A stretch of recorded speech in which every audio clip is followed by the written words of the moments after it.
చూసారు కదండి, టమాటా పచ్చిపప్పు రెడీ అయిపోయింది. చూసారండి, గ్రేవీగా ఉంది.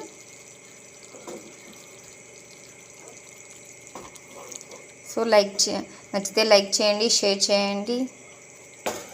మరిన్ని వీడియోస్ కోసం ఆయిల్ పోసుకున్నామండి. సో అందులోకి తిరుమాత గింజలు వేసుకుంటున్నాము. ఎప్పుడైనా సరే తిరుమాత గింజలు అనేది ఇలా సౌండ్ వచ్చినప్పుడు మనం ఆనియన్స్ వేసుకుందామండి.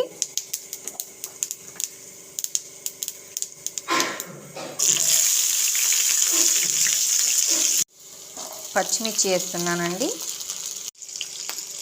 కరివేపాకు వేస్తున్నానండి, పచ్చిపప్పు వేస్తున్నానండి. పచ్చిపప్పు బాగా వేగాలి. సో అందుకని నేను టమాటా ముక్కలు, పచ్చిమిర్చి అన్నీ, కరివేపాకు ఒక సైడ్కి వేస్తున్నాను. ఇది ఆయిల్లో బాగా ఫ్రై అవ్వాలి, అప్పుడు బాగా ఉడుకుతుంది అనమాట. నేను ఈ పచ్చిపప్పు అన్నది అరగంట సేపు నానబెట్టుకున్నానండి. మీరు కూడా ముందుగానే నానబెట్టుకోండి.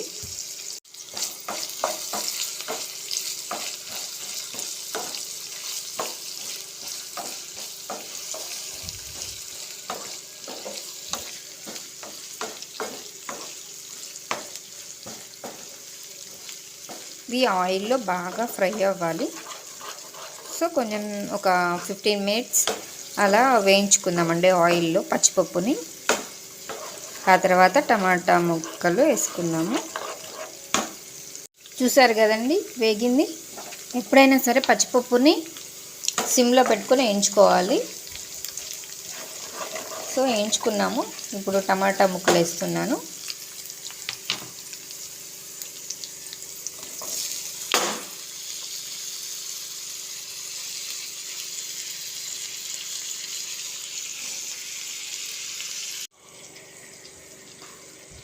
ఇది మొత్తం కలుపుకుందామండి. ఎప్పుడైనా సరే పులుసు కూరలైనా ఫ్రైలైనా సగం ఉడికిన తర్వాతనే ఉప్పు పసుపు వేసుకుంటే అప్పుడు అన్నిటికీ పడుతుంది, ముక్కలన్నిటికీ. సో 50% ఉడికిన తర్వాత మనం ఉప్పు పసుపు వేసుకుందామండి. సిమ్లో పెట్టుకొని ఉడికిస్తున్నానండి టమాటాలు, అప్పుడే అన్నీ మగ్గుతాయి నీట్గా.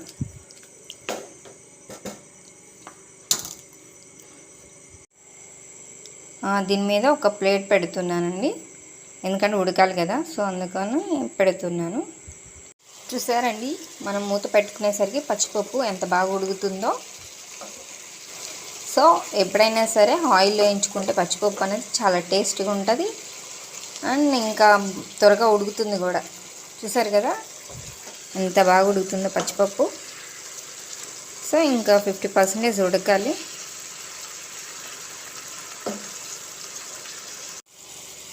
చూసారు కదండి, 50% కుక్ అయింది.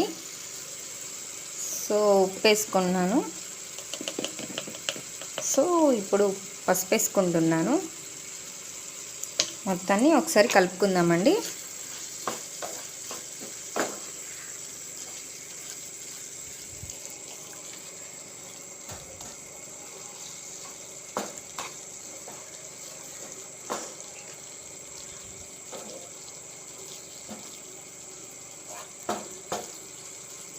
ఈ టమాటా కూర చాలా ఫాస్ట్గా అయిపోయిందండి, చాలా ఫాస్ట్గా ఉడికిపోయింది. చూసారా,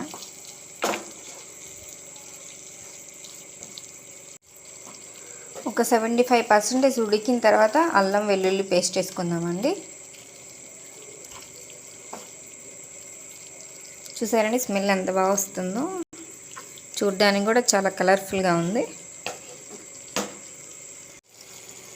75% కుక్ అయిందండి. సో నేను అల్లం వెల్లుల్లి పేస్ట్ వేస్తున్నాను. సో దీన్ని ఒకసారి మొత్తం కలుపుకోవాలి.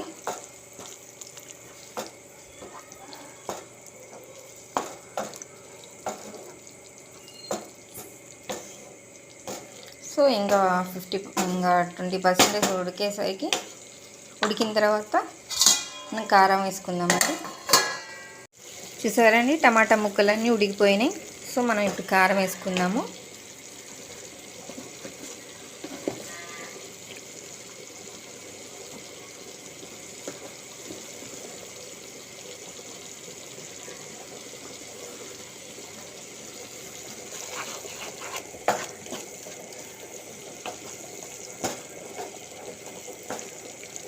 ఇలా కలుపుకుందామండి.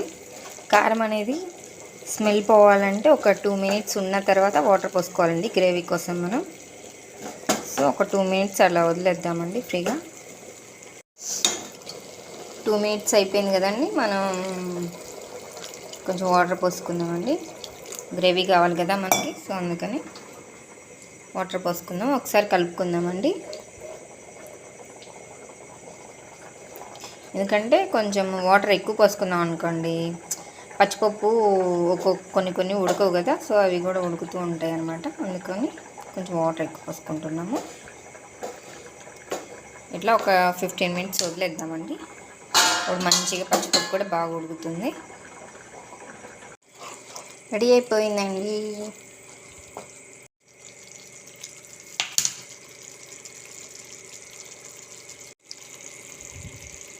నేను ఒక పీస్ లెమన్ తీసుకున్నానండి. మీరు కావాలంటే చింతపండు కూడా యాడ్ చేసుకోవచ్చు.